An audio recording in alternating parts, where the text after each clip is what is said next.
word, he created a nation and a community of 1,000 million people who don't drink. 1,000 million. Yeah. Now, what is the secret? What is the difference between the Americans failing and Muhammad succeeding? Oh, I think it's got a lot to do with inspiration from God. No, then the man's own life. You see, what came in America was through the brains.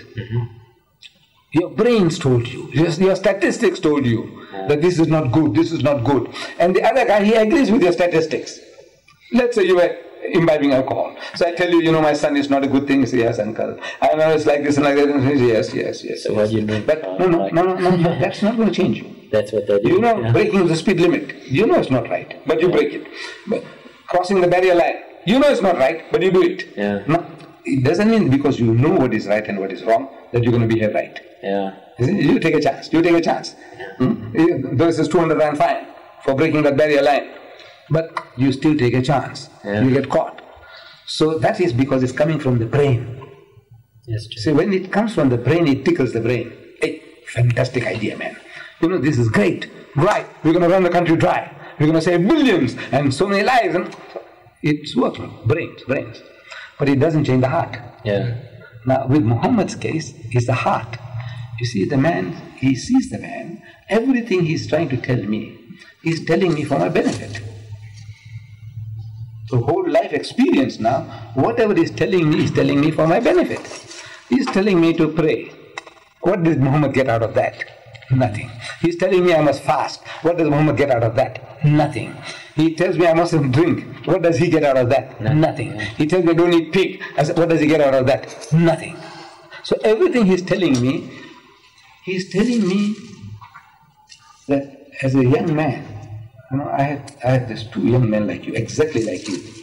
They came to me in my old office one morning. They said, good morning. I said, good morning. Just like you. Two young men, just like you. So they said, I want to testify to you. And I said, what can I do for you? I said, sit down. So what can I do for you? He said, we want to testify to you. There's born-again Christians. You see. They want to testify to me. I said, go ahead. So one fellow tells me, see, I used to drink alcohol. And I tried everything and I failed. Nothing would work. You can't let go. Yeah. Until one day Christ came into my life. I'm a born-again person and I drink no more. So I said, congratulations to you. You have come out of the gutter, you don't drink anymore. Congratulations to you. That's what I say to them too. Good for you. So the next guy said, look, I also want to testify to you. I said, go ahead. So he says, I has to smoke marijuana. We call it dacha here. Yeah. And I used to be a brawler, fighting people, bashing people, sodomizing people, boys and everything. And he says, man, nothing could change me. Until one day, Christ came into my life. I am a born-again Christian, and I don't do any of those things anymore. That's a congratulations to you as well. So the first guy is asking me now, he said, what has Muhammad done for you? Now, that's not a question. That's criticism. Yeah. He's implying that Muhammad has done nothing for you. Yeah. You see what Christ did for me? What Christ did for me? Muhammad has done nothing for you. So I said, now this guy here, if you ask me what does Islam teach about this, that I'll answer you. About this subject, about that subject. This is what Islam says.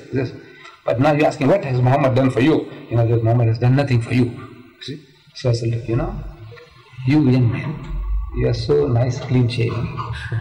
And they were also nice, clean shaven like you. That if it was not for the suit that you were wearing suits, you see, I could have mistaken you for maidens. I would have taken you for young girls, you see. I could have chanced you.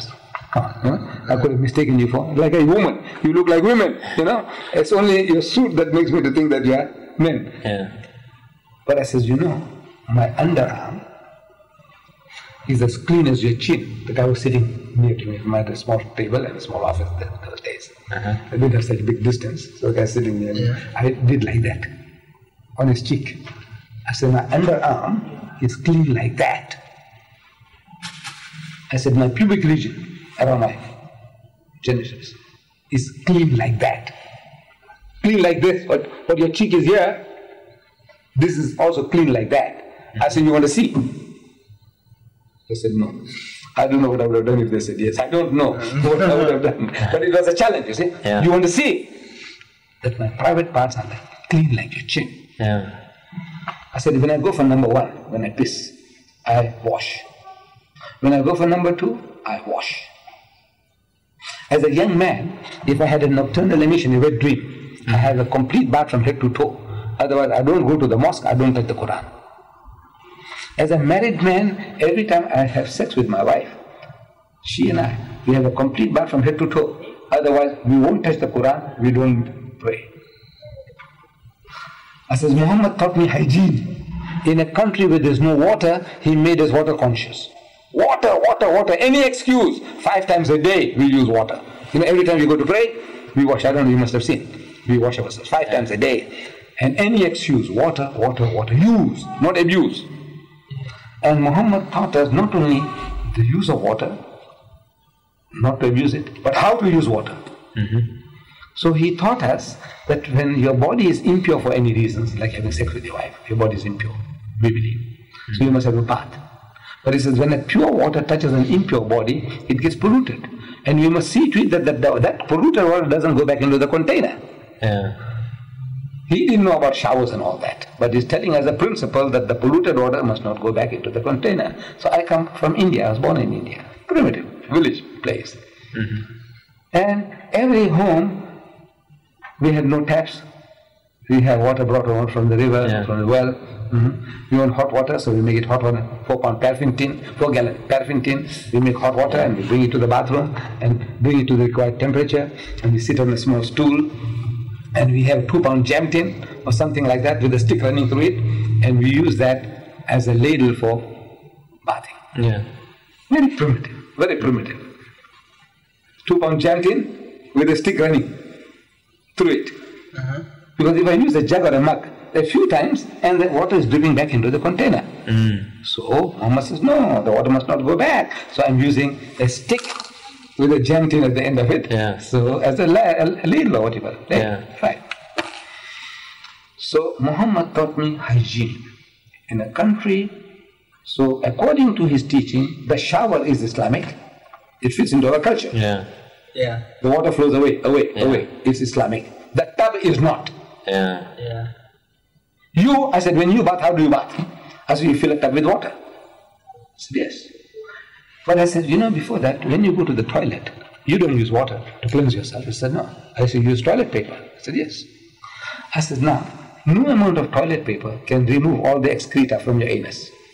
If you doubt me, I said, look, take a little bit of foul shit, put it on the back of your hand, and with the finest quality of toilet paper, try and remove it.